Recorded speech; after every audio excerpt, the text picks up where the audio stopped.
Forget what you thought you knew about the abaya. For decades, it was often perceived as a simple, often uniform, garment of modesty, a symbol of tradition and piety. But look closely at the streets of Karachi, Lahore, and Islamabad today, and you'll witness a quiet revolution.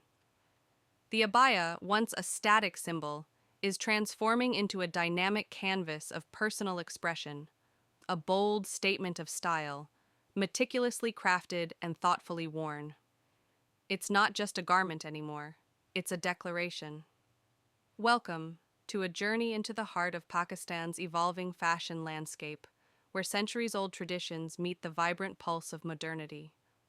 I'm Heart and Tail, and today we're unraveling the fascinating story of how the abaya, particularly in urban Pakistan, has transcended its traditional role to become a powerful emblem of contemporary style. We'll explore the influences, the designers, and the young women who are redefining what modesty means in the 21st century. This isn't just about fabric and threads, it's about identity, aspiration, and a silent cultural shift unfolding on the bustling streets of Pakistan. To understand the present, we must first glance at the past.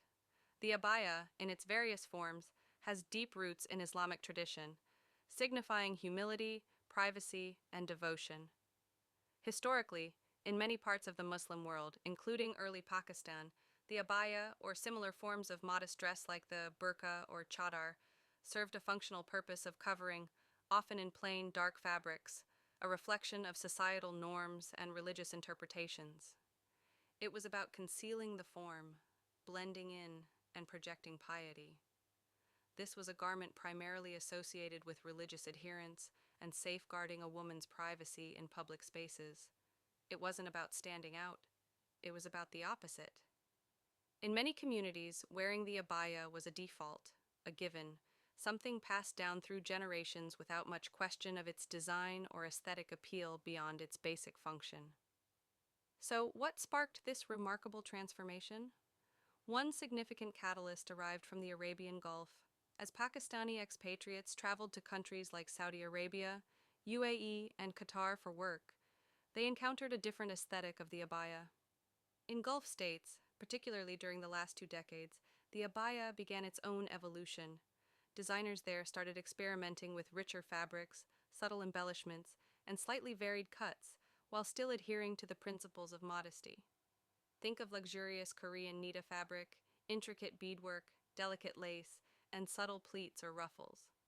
When Pakistanis returned, they brought these new influences with them. Suddenly, the plain black garment had alternatives, not just black, but charcoal grays, deep blues, and even subtle patterns, often with elegant, flowing silhouettes that offered both coverage and a touch of refinement. This exposure opened up a new world of possibilities, showing that modesty didn't have to mean monotony. The true accelerant for this revolution, however, has been social media. Platforms like Instagram, TikTok, and even YouTube became the runways for a new generation of Pakistani women. These aren't just fashion bloggers, they are modest fashionistas who are shattering stereotypes. They showcase how the abaya can be styled with designer bags, trendy shoes, and contemporary accessories. They share tutorials on styling different abaya cuts, layering techniques, and incorporating vibrant scarves. This is where the concept of the abaya as a statement piece truly bloomed. Young women, connected to global trends through their screens, began demanding abayas that reflected their personal style, not just their religious beliefs. They saw how modest fashion was being celebrated globally and wanted to participate in that conversation. Local entrepreneurs, many of them women, stepped up to meet this demand, creating online boutiques and physical stores dedicated to designer abayas. They understood that the market wasn't just for covering anymore, it was for adorning modestly. This burgeoning demand has fueled a design renaissance. Pakistani designers are now injecting their unique cultural aesthetics into abaya creation. We see vibrant color palettes. While black remains classic, shades of emerald green, sapphire blue, deep maroon, and even pastel tones are becoming increasingly popular, reflecting the diverse and colorful Pakistani culture. Intricate embroidery and embellishments, Traditional Pakistani embroidery, often seen on formal wear like kararas or shawl,